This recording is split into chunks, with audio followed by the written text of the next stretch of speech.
Hello students, मैं S raisin आप सभी का यूट्यूब चैनल पर फिर से स्वागत करता हूं। हम लोग का सीरीज चल रहा है सरफेस केमिस्ट्री को लेकर और उसमें हम लोग अब तक कैटलिस्ट तक बातें कर चुके हैं। आज हम लोग नया टॉपिक शुरू करेंगे, नाम है उसका एंजाइम। एंजाइम जो है कैटलिस्ट की तरह ही बिहेव करता है। जिस प्रकार कैटलिस्ट जो है किसी रिएक्शन में पार्टिसिपेट तो नहीं करता है, बट ड्यू टू प्रेजेंस उसके रहने की वजह से ही सिर्फ उसकी एक्टिविटी जो है रिएक्शंस की बढ़ जाती है, ठीक उसी तरह एंजाइम भी उसी तरह का बिहेव करता है। बट यहाँ पे एंजाइम में और कैटलिस्ट में डिफरेंस क्या होगा कि एंजाइम जो है वो बायोलॉजिकल होता है। बायोलॉजिकल इन द सेंस जैविक, यानी कि सजीव यानी कि लिविंग बॉडीज़ में ज़्यादातर इस्तेमाल होता है। लिविंग बॉडीज उसमें इन्वॉल्व होते हैं, इसीलिए उसको जैविक कहा जाता है। उसको बायोलॉजिकल कैटलिस्ट कहा जाता है। तो ऐसे कैटलिस्ट जो कि बायोलॉजिकल रिसोर्सेस या फिर उसमें इस्तेमाल होते हों उनको क्या बोलेंगे, एंजाइम। से कुछ एग्जांपल्स देखेंगे हम लोग। जैसे एग्जांपल के लिए सुक्रोज जो है चीनी को बेसिकली बोला जाता है, जो गन्ना से जो शुगर निकलता है उसके बारे में बात कर रहा है। फार्मूला होता है उसका C12H22O11। एक्वस फॉर्म में जब इसका रिएक्शन कराते हैं H2O के साथ, तो उस समय इन्वर्टेज नाम का एक एंजाइम जो है इसमें यूज किया जाता है। इन्वर्टेज का काम क्या होगा, ये इस रिएक्शन में पार्टिसिपेट नहीं करेगा, बट यहाँ पे ये सुक्रोज को ग्लूकोज और फ्रुक्टोज में तोड़ने का काम करेगा। Means the hydrolysis of sucrose invertase के द्वारा कंप्लीट होता है। ध्यान से समझिएगा, इन्वर्टेज जो है यहाँ पे पार्टिसिपेट नहीं कर रहा है और इसका जो रिसोर्स है वो बायोलॉजिकल है, इसलिए इसको बोल रहे हैं एंजाइम। जबकि जो कैटलिस्ट था वो जो था वो आयरन जो हम लोग देखे थे हाबर प्रकरण में, वो जो है वो बायोलॉजिकल नहीं है, वो नॉन बायोलॉजिकल रिसोर्स है, इसलिए इसको बोल रहे हैं एंजाइम। और आयरन अगर यहाँ पे यूज हो रहा होता किसी पर्टिकुलर रिएक्शन में, उसको बोलते हैं हम लोग कैटलिस्ट। इसको हम लोग एंजाइम कैटलिस्ट भी कह सकते हैं या फिर सिंपली एंजाइम भी कह सकते हैं। अगला एग्जांपल इसी में लेके चलते हैं हम लोग। ग्लूकोज जो है उसको अगर हम लोग जैमेज के प्रेजेंस में उसका हाइड्रोलाइसिस करें तो उससे अल्कोहल और CO2 बन जाता है। अल्कोहल बेसिकली 2 कार्बन वाला बनता है, इथेनॉल। तो अल्कोहल में और CO2 में टूट जाता है। तो हम लोग यहाँ पे क्या देख रहे हैं, एक सीरीज देख रहे हैं जिसमें हम लोग अलग अलग प्रकार के एंजाइम्स के बारे में चर्चा करेंगे। जैसे इन्वर्टेज किसके लिए यूज हो रहा है, सुक्रोज के लिए। जाइमेज किसके लिए यूज हो रहा है, ग्लूकोज के लिए। इसका प्रोडक्ट भी याद रखना है, किसमें टूट रहा है, वो किसमें टूट रहा है, तो अल्कोहल और CO2 में। स्टार्च की बात करें, स्टार्च पेड़ पौधों से मिलता है, प्लांट्स में मिलता है ये बेसिकली। तो स्टार्च को अगर हम लोग डायस्टेज की मदद से इसका हाइड्रोलाइसिस कराते हैं तो माल्टोज में बदल जाता है स्टार्च जो है वो माल्टोज में बदल जाता है। ये N टाइम्स इस लिखा हुआ है, इसका मतलब है कि इसका जो साइज है, इसका जो मॉलिक्यूल्स का जो नंबर होगा वो बहुत बड़ा होगा। N मतलब बहुत ज़्यादा नंबर्स में होंगे, तो वो टूट के क्या देगा, माल्टोज। ऐसा माल्टोज और सुक्रोज का जो फार्मूला है वो सेम है, ध्यान से देखिए, बट उसमें जो फंक्शनल ग्रुप्स होते हैं वो अलग अलग होते हैं, इसलिए नाम भी अलग अलग है। ठीक उसी प्रकार ग्लूकोज और फ्रुक्टोज में भी फार्मूला सेम है, बट जो फंक्शनल ग्रुप है उसमें वो अलग अलग है। हम लोग ऑर्गेनिक केमिस्ट्री जब देखेंगे तो वहाँ देखेंगे ग्लूकोज के स्ट्रक्चर और फ्रुक्टोज के स्ट्रक्चर में क्या डिफरेंस होता है on the basis of functional group. अगर हम लोग बात करें यूरिया की, NH2CO NH2, तो इसके लिए यूरिएज उपयोग होता है जो इसको बदल देता है अमोनिया में और CO2 में। तो जैसे हम लोग देख रहे हैं कि जितना सारा भी है, इन्वर्टेज हो, जाइमेज हो, डायस्टेज हो, यूरिएज हो। अच्छा, कुछ एग्जाम्पल हमारे स्टमक में भी है, जिसे हम खाना खाते हैं तो जो हमारा डाइजेस्टिव सिस्टम है, हमारे यहाँ से माउथ से लेकर एनस तक जितने भी चीज़ें हैं, ज़्यादातर जो है वो जो आपका जो खाना जो है पचता है वो इंटेस्टाइन में पचता है और स्टमक में पचता है। तो वहाँ पे जो कुछ निकलते हैं एंजाइम्स, उसके नाम भी लिखे हुए हैं, वो खाना को डाइजेस्ट करने में हेल्प करता है। जैसे एग्जाम्पल के लिए पेप्सिन, ये प्रोटीन को तोड़ देता है सिंपलर ग्रुप्स में।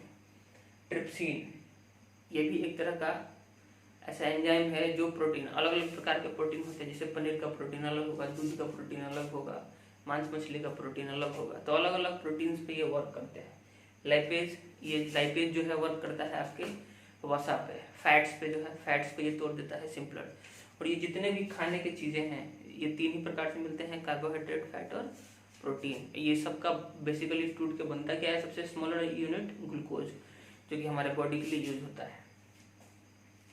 आखिरी सेक्शन है हम लोग का मिल्क जो है, उसमें हम लोग क्या देखते हैं, लैक्टोबैसिलस बैक्टीरिया जो है मिल्क में डाल दिया जाता है, यानी कि थोड़ा सा अगर जो पार्ट है दही का अगर डाल दिया जाए दूध में, उसे पूरा का पूरा दूध जो है वो दही में बदल जाता है। तो वो कौन करता है? वो यही एंजाइम है, नाम है उसका लैक्टोबैसिली, जो कर्ड बना देता है, दही बना देता है।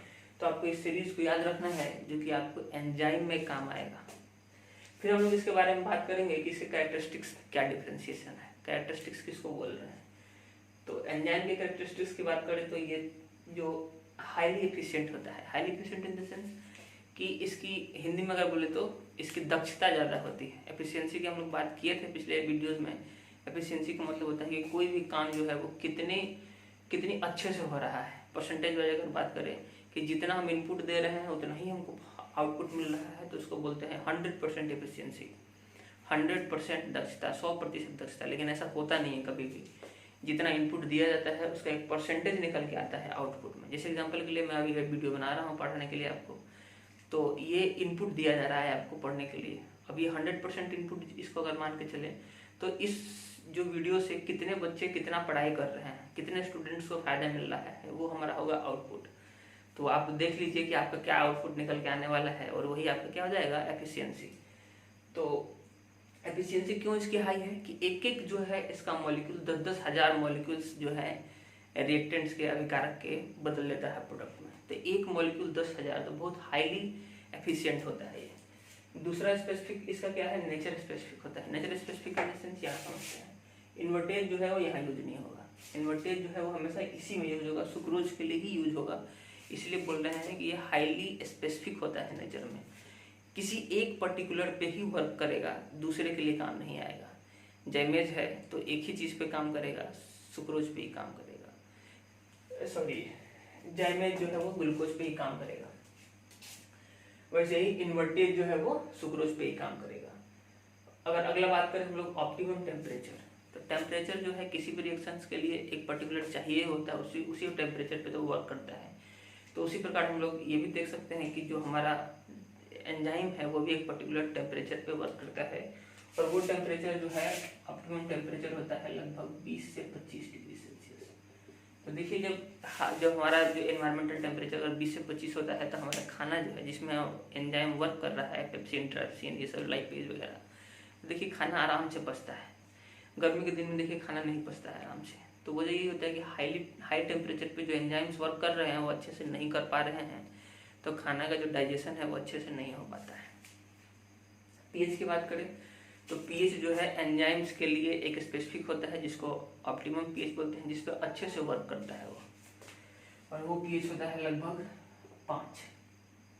5 जो है वो पीएच है का रेंज है 5 से 7 मान के चलें अगर रेंज की बात करें तो, और सबसे अच्छा पीएच की बात करें तो 5 होता है। अगला है हम लोग का एक्टिवेटर्स और कोएंजाइम। एक्टिवेटर्स की अगर बात करें और कोएंजाइम की बात करें, ये दोनों सहायता करते हैं एंजाइम्स को। एक्टिवेटर्स भी सहायता करता है और कोएंजाइम्स भी सहायता करते हैं। कोएंजाइम्स किसको बोलते हैं, नाम से पता चल रहा है, को मतलब सहयोगी होता है, जैसे को पायलट हवाई जहाज चलाने वाला और एक उसका साथी सहायक। तो कोएंजाइम मतलब एंजाइम की सहायता करने वाला, और यहाँ पे एक्टिवेटर्स मतलब जो इनिशिएशंस ऑफ एंजाइम्स क्या करे, सहायता करे, ठीक है, उसकी एक्टिविटी को बढ़ा दे।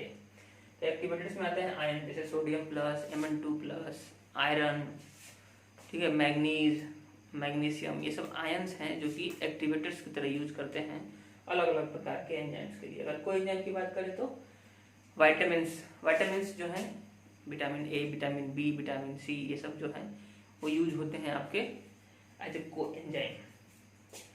अगला सेक्शन हम लोग का है इनहिबिटर और पॉइजन। कैटलिस्ट में भी हम लोग ये चीज देखे थे कि इनहिबिटर जो है उसको क्या कर रहा था, रोक रहा था। यहाँ पे एक सेक्शन और है पॉइजन। पॉइजन जो है वो बिल्कुल बर्बाद कर देता है। इनहिबिटर का मतलब होता है कि रोकने वाला, जैसे पढ़ाई हो रही है और इधर से आए और आके कोई डिस्टर्ब कर दे पढ़ाई को, तो उसको बोलेंगे कि वो इनहिबिट कर रहा है, उसके कार्य को रोक रहा है, इनहिबिशन हो रही है वहाँ पे। बट पॉइजन जो है क्या करेगा, पॉइजन जो है वो पूरे प्रोसेस को, कोई आए और ये पूरा सेटअप जो है वो खा के फाक दे, बर्बाद कर दे पूरी चीज़ों को। तो जो एंजाइम होता है उसका जो स्ट्रक्चर होता है, स्ट्रक्चर वाइज अगर बात करें तो स्ट्रक्चर जो ही अगर बर्बाद कर देता है तो उसको बोलते हैं उसका पॉइजन। उसके साथ जुड़ेगा उसके साइड पे और पूरे एंजाइम को डीनेचर्ड कर देगा, उसको बोलते हैं पॉइजन। और जबकि ऐसे कुछ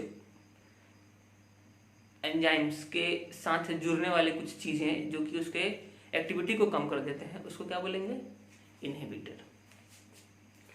अच्छा, इससे संबंधित जो भी प्रश्न आपको बताए जा रहे हैं वो आपको बना के लाने हैं। कुछ भी तरह का अगर प्रॉब्लम होता है तो आपको कमेंट सेक्शन में बताना है। अच्छा, इस वीडियो को भी शेयर करना है, उन बच्चों से शेयर करना है जो किसी कोचिंग संस्थान से नहीं जुड़े हुए हैं। खास करके उन्हीं बच्चों से शेयर करें जो जुड़े हुए हैं, वो तो पढ़ाई कर सकते हैं।